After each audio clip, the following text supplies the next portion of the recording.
إن الحمد لله نحمده ونستعينه ونستغفره ونعوذ بالله من شرور أنفسنا ومن سيئات أعمالنا من يهده الله فلا مضل له ومن يضلل فلا هادي له وأشهد أن لا إله إلا الله وحده لا شريك له وأشهد أن محمدا عبده ورسوله اللهم صل على محمد وعلى آل محمد كما صليت على إبراهيم وعلى آل إبراهيم إنك حميد مجيد اللهم بارك على محمد وعلى آل محمد كما باركت على إبراهيم وعلى آل إبراهيم إنك حميد مجيد أما بعد فإن خير الحديث كتاب الله وخير الهدي هدي محمد صلى الله عليه وسلم وشر الأمور محدثاتها وكل محدثة بدعة وكل بدعة ضلالة وكل ضلالة في النار أعوذ بالله من الشيطان الرجيم يا أيها الذين آمنوا اتقوا الله حق تقاته ولا تموتن إلا وأنتم مسلمون يا أيها الناس اتقوا ربكم الذي خلقكم من نفس واحدة وخلق منها زوجها وبث منهما رجالا كثيرا ونساء واتقوا الله الذي تساءلون به والأرحام إن الله كان عليكم رقيبا يا أيها الذين آمنوا اتقوا الله وقولوا قولا سديدا يصلح لكم أعمالكم ويغفر لكم ذنوبكم ومن يطع الله ورسوله فقد فاز فوزا عظيما قابل صد احترام بزرگوں، دوستوں اور بھائیوں، رمضان المبارک کا مہینہ اپنی برکتوں کے ساتھ اپنے نصف تک پہنچ چکا ہے، یعنی آدھا رمضان المبارک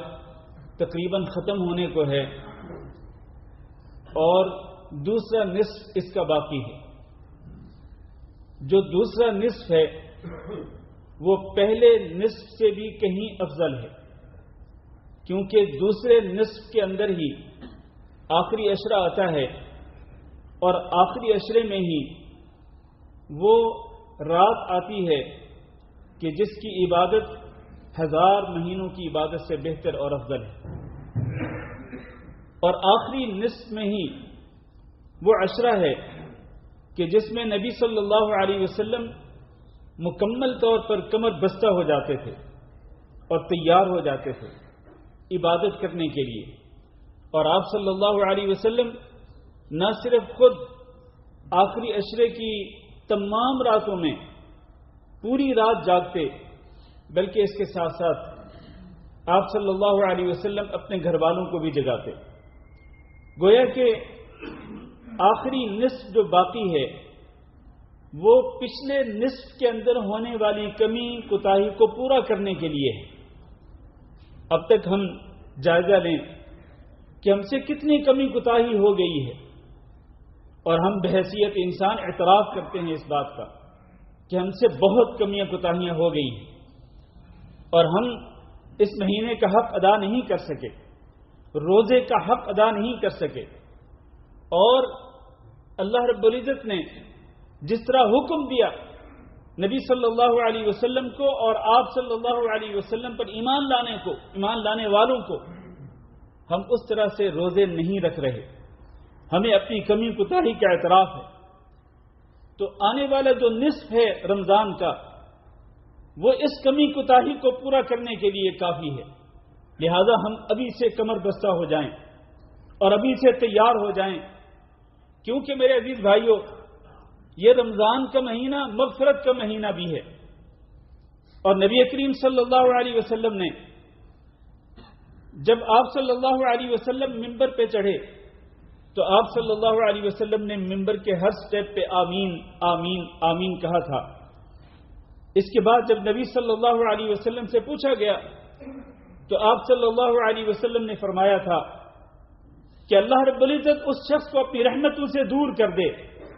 اس کو دھتکار دے، اس کے اوپر پھٹکار پڑے کہ جس نے رمضان کا مہینہ پایا اور رمضان کا مہینہ پا کر بھی اپنے گناہوں کو نہیں بخشوا سکا، اپنی مغفرت نہیں کروا سکا، تو اس شخص کو اللہ رب العزت اپنی رحمت سے دور کر دے. اور اس پر یہ بددعا تھی اصل میں جبریل امین علیہ السلام کی، اور اس پر ہمارے نبی صلی اللہ علیہ وسلم نے آمین کہا تھا. آپ اندازہ کر سکتے ہیں کہ یہ بددعا کتنی سنگین ہے، کتنی سخت بددعا ہے یہ، کہ اگر ہم اس مہینے کو پانے کے باوجود بھی اپنے گناہوں کی بخشش نہیں کروا سکتے، پھر ہم سے زیادہ بد نصیب اور بدبخت کوئی نہیں ہوگا. اس لیے غنیمت سمجھیے، ابھی ایک نصف باقی ہے اس مبارک مہینے کا. اور میرے بھائیوں، یہ مبارک مہینہ جس طرح یہ شہر الصیام ہے، یعنی روزے رکھنے کا مہینہ ہے، اسی طرح یہ شہر القرآن بھی ہے. اور اگر ہم جائزہ لیں تو ہمیں کئی چیزیں مشترک نظر آتی ہیں رمضان میں اور قرآن میں. رمضان اور قرآن، ان دونوں میں کئی چیزیں مشترک ہیں. ان میں سے پہلی چیز تو یہ ہے کہ اللہ تعالیٰ نے خود قرآن مجید میں ہی ارشاد فرمایا کہ شہر رمضان الذی انزل فیہ القرآن، کہ شہر رمضان یعنی ماہ رمضان وہ ہے جس میں قرآن مجید کو نازل کیا گیا. اس کی تفسیر میں دو اقوال ہیں. ایک یہ ہے کہ پورے کا پورا قرآن مجید یہ لوح محفوظ سے آسمان دنیا پر بیت العزہ میں اتارا گیا. اور یہ نزول کب تھا؟ یہ رمضان المبارک کے اندر اس رات میں تھا جس رات کے بارے میں اللہ نے فرمایا انا انزلناہ فی لیلۃ القدر، اور دوسری صورت میں فرمایا انا انزلناہ فی لیلۃ مبارکہ. تو اس نزول سے مراد کیا ہے کہ پورے قرآن مجید کو لوح محفوظ سے اتار کر آسمان دنیا پہ بیت العزہ میں رکھ دیا گیا. اور دوسرا معنی یہ ہے کہ اس قرآن مجید کے نزول کی ابتدا رمضان مبارک سے ہوئی. اس کے نزول کی ابتدا رمضان مبارک میں ہوئی. تو یہ ایک مشترک چیز ہے کہ شہر رمضان الذی انزل فیہ القرآن، آیت کے اس سینٹینس میں دونوں اکٹھے ذکر کیے گئے ہیں، رمضان اور قرآن. اس سے آپ اندازہ کر سکتے ہیں کہ ان دونوں کا آپس میں کتنا مضبوط اور گہرا تعلق ہے. اور دوسری مشترک چیز یہ ہے کہ آپ جانتے ہیں کہ رمضان المبارک کے روزوں کی فرضیت کا اصل مقصد لعلکم تتقون، جو ہم نے پچھلے خطبہ جمعہ میں بیان کیا تھا، تقوی کا حصول، یہ رمضان کے روزوں کی فرضیت کا اصل مقصد ہے. اور قرآن مجید جو ہے اس کی ابتدا میں ہی سورۃ بقرہ کے شروع میں ہی اللہ رب العزت نے ارشاد فرمایا ذالک الکتاب لا ریب فیہ ھدی للمتقین، کہ یہ کتاب جو ہے یہ شک و شبہ سے بالا تر ہے اور یہ ہدایت ہے کن کے لیے؟ تقوی والوں کے لیے. ادھر رمضان کے روزوں کا فائدہ تقوی کا حصول، اور ادھر قرآن مجید کی تلاوت اور اس کو سمجھنے کا فائدہ کہ اس میں ہدایت ہے کن کے لیے؟ تقوی والوں کے لیے. یہ ایک مشترکہ چیز ہے. اسی طرح تیسری مشترکہ چیز یہ ہے کہ رمضان کے روزے بھی شفاعت کریں گے قیامت کے دن، اور یہ قرآن مجید بھی شفاعت کرے گا قیامت کے دن. نبی کریم صلی اللہ علیہ وسلم نے ارشاد فرمایا کہ روزہ الصیام والقرآن یشفعان یوم القیامہ، کہ روزہ شفاعت کرتے ہوئے کہے گا روزہ دار کے لیے کہ اے میرے رب، میں نے اس کو دن کے وقت کھانے پینے سے اور باقی تمام شہوات سے روکے رکھا، لہذا میری شفاعت قبول کر لے. اور قرآن کہے گا کہ اے میرے رب، یہ جو قرآن پڑھنے والا انسان تھا، قرآن کو سمجھنے والا، قرآن کے اندر تدبر کرنے والا انسان، اللہ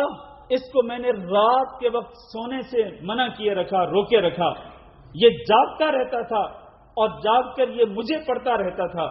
اللہ میری شفاعت اس کے حق میں قبول کر لے. نبی کریم صلی اللہ علیہ وسلم نے فرمایا کہ اللہ رب العزت روزے کی شفاعت کو روزے دار کے حق میں قبول کرے گا، اور قرآن کی شفاعت کو بھی صاحب قرآن کے حق میں قبول فرمائے گا. یہ ایک بہت ہی مشترکہ چیز ہے، بہت بڑی مشترکہ چیز ہے کہ یہ دونوں، روزہ بھی اور اسی طرح قرآن، یہ دونوں قیامت کے دن شفاعت کریں گے۔ اسی طرح سے ایک اور مشترکہ چیز یہ ہے کہ رمضان المبارک کا مہینہ شروع ہوتا تو نبی صلی اللہ علیہ وسلم ویسے بھی کان اجود الناس بالخیر، آپ صلی اللہ علیہ وسلم خیر کے کاموں میں بہت زیادہ سخی تھے۔ بعض لوگ اس حدیث کا ترجمہ یہ کرتے ہیں کہ نبی صلی اللہ علیہ وسلم مال خرچ کرنے میں سخاوت کرتے تھے، اس میں کوئی شک نہیں، نبی صلی اللہ علیہ وسلم مال خرچ کرنے میں بہت زیادہ سخاوت کرتے تھے، اور کبھی نبی صلی اللہ علیہ وسلم نے مال کو اپنے پاس روک کے نہیں رکھا۔ لیکن یہاں حدیث کے اندر صرف یہی سخاوت مراد نہیں، بلکہ کان اجود الناس بالخیر، خیر کے جتنے بھی کام ہیں ان تمام کے تمام کاموں کے اندر نبی صلی اللہ علیہ وسلم سخاوت کرتے تھے، یعنی بہت زیادہ آپ صلی اللہ علیہ وسلم اعمال خیر سر انجام دیتے تھے، اور خیر کے کاموں میں نبی صلی اللہ علیہ وسلم بڑھ چڑھ کے حصہ لیتے تھے۔ ایک مسابقت ہوتی تھی، ایک دوڑ ہوتی تھی اس دور کے لوگوں میں کہ وہ خیر کے کاموں میں ایک دوسرے سے آگے بڑھنے کی کوشش کرتے تھے۔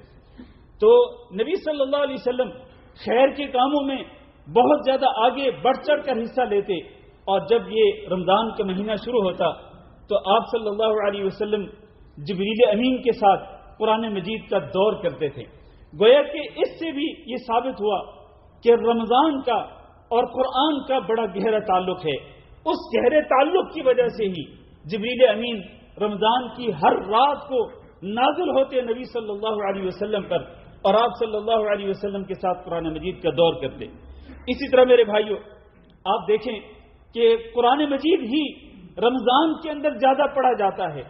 قرآن مجید ہی وہ کتاب ہے کہ جس کی زیادہ تلاوت کی جاتی ہے، باقی تمام کتابوں کی نسبت جتنی بھی کتابیں ہیں، ایون جو آسمانی کتابیں ہیں جن کے اندر لوگوں نے تحریف کر ڈالی ہے، تورات اور انجیل کو بھی اتنا نہیں پڑھا جاتا جتنا قرآن مجید کو پڑھا جاتا ہے۔ دنیا میں سب سے زیادہ پڑھی جانے والی کتاب، سب سے زیادہ تلاوت کی جانے والی کتاب وہ یہ قرآن مجید ہے۔ تو یہ قرآن مجید جو ہے خصوصاً رمضان مبارک کے اندر اس کی تلاوت کا اہتمام کیا جاتا ہے،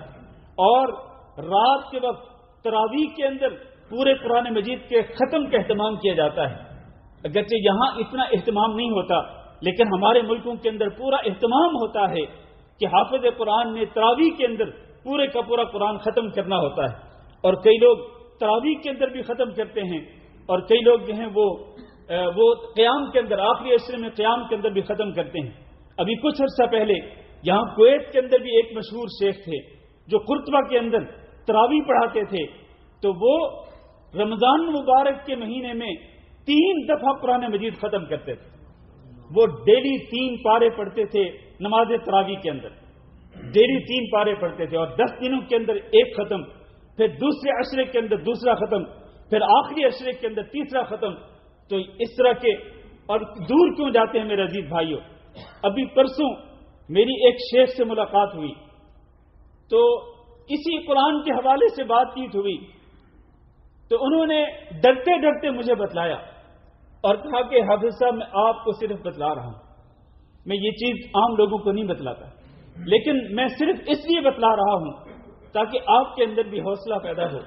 ہمت پیدا ہو، اور آپ بھی قرآن مجید کی تلاوت زیادہ سے زیادہ کریں، اور آپ یہ چیز لوگوں کے سامنے بیان بھی کریں۔ یہ پرسوں 12 رمضان کی تاریخ تھی، انہوں نے بتایا کہ آج میں نے 7ویں مرتبہ قرآن مجید کی تلاوت کی ابتدا کی ہے، یعنی اس سے پہلے میں 6 مرتبہ، پچھلے 11 دنوں کے اندر میں 6 مرتبہ پورا قرآن مجید تلاوت کر چکا ہوں، یہ اس شیخ نے مجھے بتلایا۔ تو آج بھی ایسے لوگ موجود ہیں میرے عزیز بھائیوں جو قرآن مجید کی تلاوت کا اہتمام کرتے ہیں۔ المہم یہ ہے میرے عزیز بھائیوں کہ یہ مہینہ جہاں یہ شہر الصیام ہے وہاں یہ شہر القرآن بھی ہے، لہذا ہم میں سے ہر شخص کو چاہیے کہ ہم قرآن مجید کی تلاوت کا اہتمام کریں۔ اللہ رب العزت نے قرآن مجید کے اندر نبی صلی اللہ علیہ وسلم کو حکم بھی دیا کہ اتل ما اوحی الیک من الکتاب، کہ جو کتاب آپ کی طرف وحی کی جا رہی ہے آپ اس کی تلاوت کیجئے۔ اور قرآن مجید میں کئی جگہ پہ اللہ تعالیٰ نے قرآن مجید کی تلاوت کا حکم بھی دیا اور اس کے فوائد بھی ذکر کیے۔ ان فوائد میں سے ایک فائدہ کہ جو شخص قرآن مجید کی تلاوت کرتا ہے وہ اللہ رب العزت کے ساتھ تجارت کرتا ہے. وہ ایسی تجارت ہے اور یہ ایسا بزنس ہے اللہ رب العزت کے ساتھ کہ جس میں کسی قسم کا خسارہ نہیں ہو سکتا. اس میں پرافٹ ہی پرافٹ ہے، منافع ہی منافع ہیں. اللہ نے سورۃ فاطر میں ارشاد فرمایا ان الذين يتلون كتاب الله واقاموا الصلاه وانفقوا مما رزقناهم سرا وعلانيه يرجون تجاره لن تبور ليوفيهم اجورهم ويزيدهم من فضله. کہ وہ لوگ جو اللہ کی کتاب کی تلاوت کرتے ہیں اور نمازیں بھی پابندی کے ساتھ پڑھتے ہیں اور اللہ رب العزت نے ان کو جو کچھ دیا اس میں سے وہ خرچ کرتے رہتے ہیں، لوگوں کے سامنے بھی لوگوں کا حوصلہ بڑھانے کے لیے یا لوگوں کو آمادہ کرنے کے لیے کہ وہ بھی اس کو دیکھ کر کے خرچ کریں، دکھلاوا کرنے کے لیے نہیں، تعریفیں سننے کے لیے نہیں، لوگوں میں سخی کہلوانے کے لیے نہیں، بلکہ صرف اس لیے کہ لوگوں کے اندر ترغیب پیدا ہو. وہ ظاہراً بھی خرچ کرتے ہیں، چھپ چھپ کے بھی خرچ کرتے ہیں. المہم یہ ہے کہ جہاں جہاں موقع ملتا ہے وہ خرچ کرتے اللہ رب العزت کے دیے ہوئے مال میں سے. فرمایا یہ جو 3 صفات رکھنے والے لوگ ہیں یرجون تجارۃ لن تبور، یہ اللہ تعالی سے اس تجارت کے امیدوار ہیں کہ جس کے اندر کسی قسم کا خسارہ نہیں ہوگا. تو کتاب اللہ کی تلاوت جو ہے اس کے اندر پرافٹ ہی پرافٹ ہے. کتاب اللہ کی تلاوت کرنے میں اور اس کو سمجھنے میں، اس کے اندر تدبر کرنے میں، اس کے اندر غور و فکر کرنے میں اور اس کو عملی جامہ پہنانے میں اس میں فائدہ ہی فائدہ ہے. اس میں خسارہ ہرگز نہیں ہو سکتا کیونکہ یہ اللہ رب العزت کی کتاب ہے. اور پھر سب سے بہتر کون ہوتا ہے؟ خیرکم من تعلم القرآن وعلمہ. جو قرآن سیکھتا ہے، جو قرآن سکھلاتا ہے، جو قرآن کی تعلیم لیتا ہے، جو قرآن کی تعلیم دیتا ہے، وہ لوگوں میں سب سے افضل ہے. نبی کریم صلی اللہ علیہ وسلم کی اس حدیث کے مطابق. اور آپ یہ تو جانتے ہی ہیں کہ قرآن مجید کی تلاوت کریں، ایک ایک حرف پہ 10 نیکیاں ملتی ہیں. اور ایک بات میں پہلے کئی دفعہ اپنے خطبات میں عرض کر چکا ہوں کہ اگر یہ جو مصحف مدینہ ہے اس کو سامنے رکھا جائے کہ جس میں ایک پارے کے اندر 20 صفحات ہوتے ہیں اور ہر صفحے کے اندر اگر حروف کو دیکھا جائے تو ایک اندازہ لگایا جائے تو ایک پارہ پڑھنے پر 1,00,000 نیکیوں کا ثواب ملتا ہے. ایک پارہ پڑھنے پر 1,00,000 نیکیوں کا ثواب. اگر آپ 30 پارے ایک دفعہ پڑھتے ہیں تو آپ کو 30,00,000 نیکیاں. یہ ایک محتاط اندازہ ہے، یقیناً اس سے زیادہ ہوگا. تو میرے عزیز بھائیوں، آپ اگر ایک ختم نہیں کئی ختم کرتے ہیں قرآن مجید کے اندر تو آپ تصور کر سکتے ہیں کہ آپ کتنی نیکیاں کما سکتے ہیں. یہی وجہ ہے کہ نبی صلی اللہ علیہ وسلم قرآن مجید کا اہتمام ماہ سیام کے اندر زیادہ فرماتے تھے. ماہ سیام کے اندر قرآن مجید کی تلاوت کا اہتمام نبی صلی اللہ علیہ وسلم زیادہ کرتے تھے. اور میں پہلے ایک حدیث بیان کر چکا ہوں، غالباً میرا جو پچھلا خطبہ جمعہ یہاں پر تھا، یعنی ایک جمعہ پچھلا جمعہ چھوڑ کے اس سے پچھلا جمعہ جو رمضان مبارک شروع ہونے سے ایک دن پہلے آیا، اس میں نے یہ حدیث بیان کی تھی. نبی صلی اللہ علیہ وسلم سے پوچھا گیا تھا کہ ای الصائمین اعظم اجرا، کہ روزہ داروں کے اندر سب سے بڑا اجر والا کون ہے، سب سے زیادہ اجر کمانے والا روزہ داروں کے اندر کون ہے؟ تو آپ صلی اللہ علیہ وسلم نے فرمایا تھا اکثرهم للہ ذکرا، کہ جو اللہ رب العزت کو سب سے زیادہ ذکر کرنے والا ہوگا،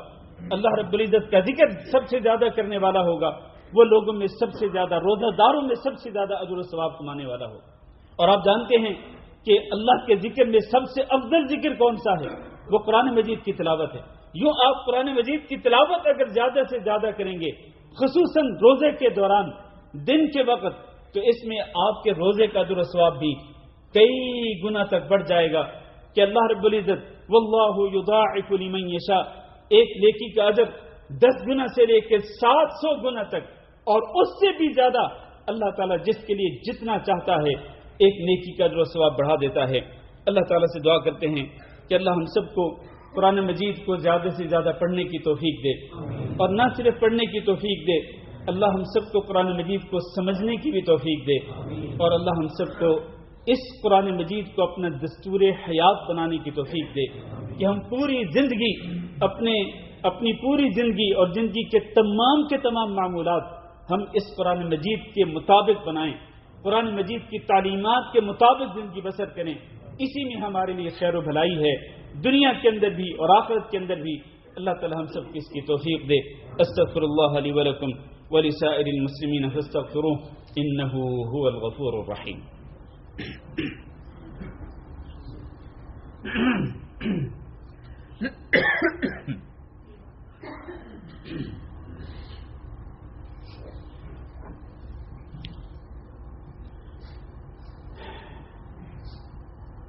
ان الحمد للہ نحمده ونستعینه ونستغفره ونعوذ بالله من شرور انفسنا ومن سیئات اعمالنا من يهده الله فلا مضل له ومن يضلل فلا هادي له واشهد ان لا اله الا الله وحده لا شريك له واشهد ان محمدا عبده ورسوله اللهم صل على محمد وعلى آل محمد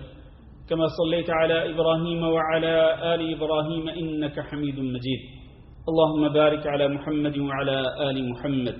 كما باركت على إبراهيم وعلى آل إبراهيم إنك حميد مجيد اما بعد عزیز بھائیو اور دوستو، اللہ تعالی نے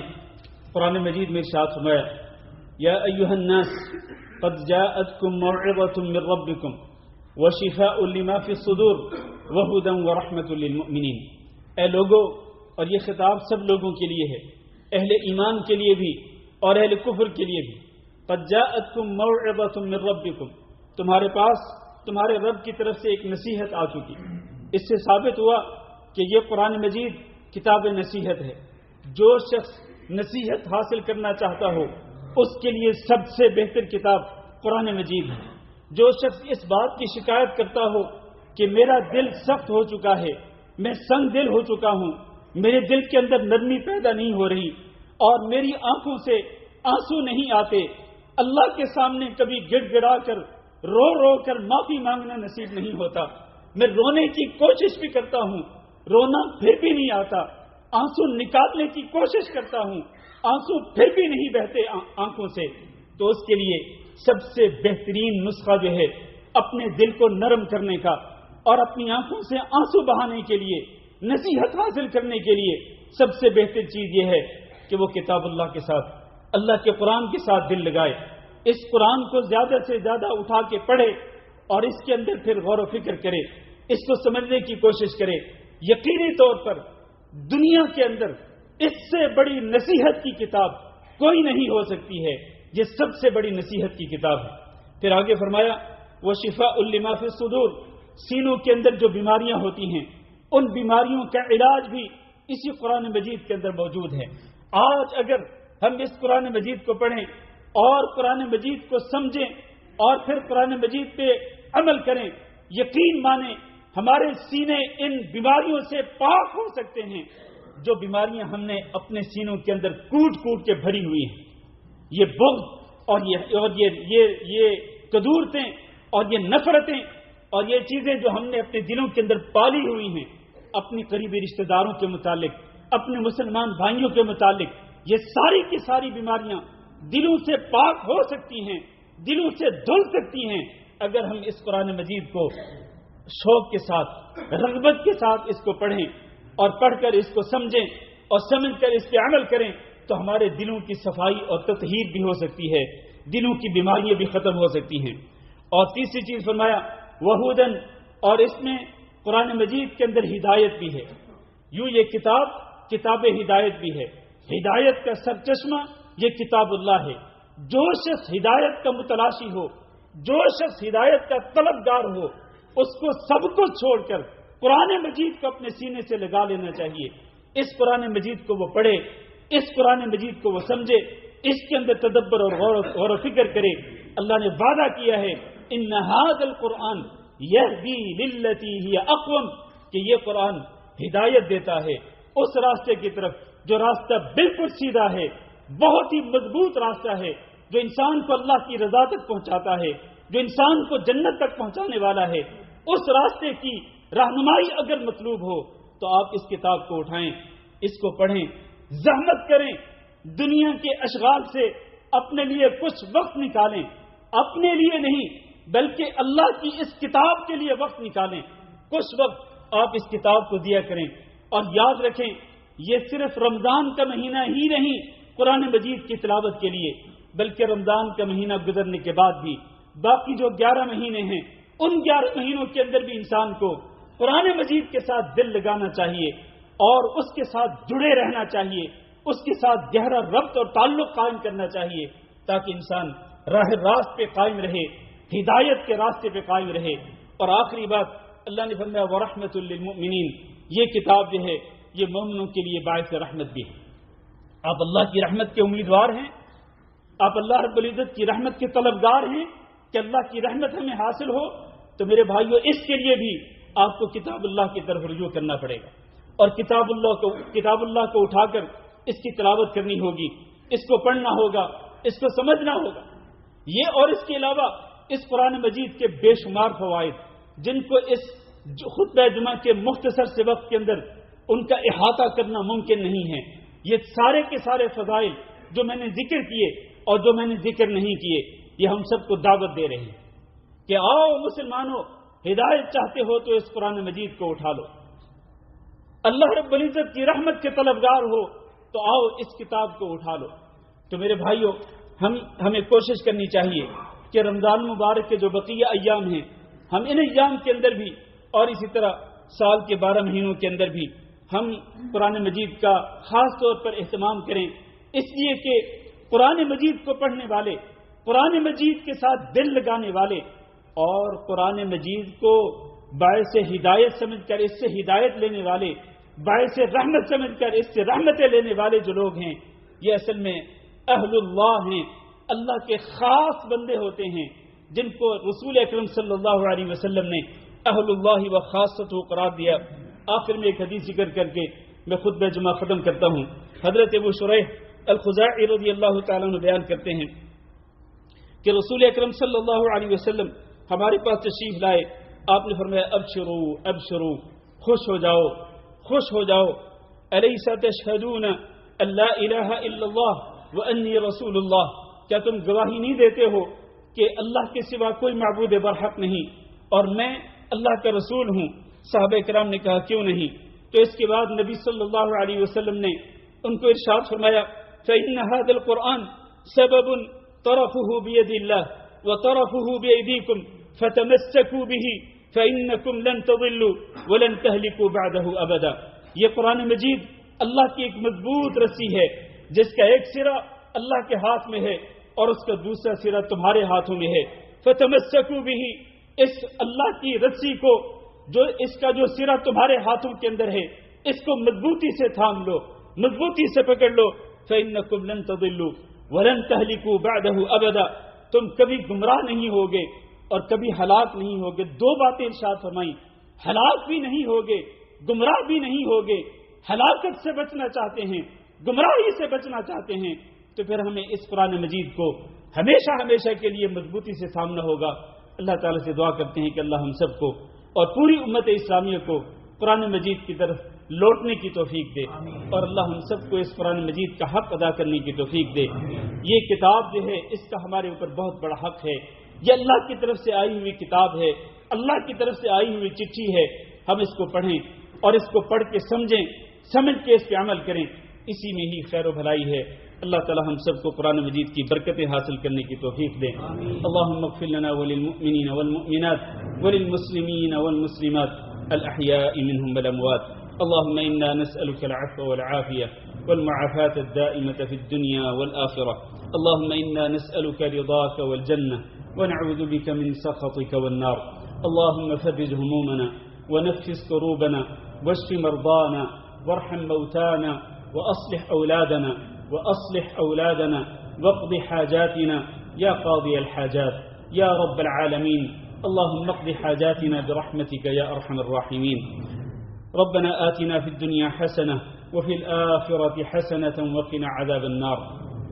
عباد الله، إن الله يأمر بالعدل والإحسان وإيتاء ذي القربى وينهى عن الفحشاء والمنكر والبغي يعظكم لعلكم تذكرون. سبحان ربك رب العزة عما يصفون وسلام على المرسلين والحمد لله رب العالمين.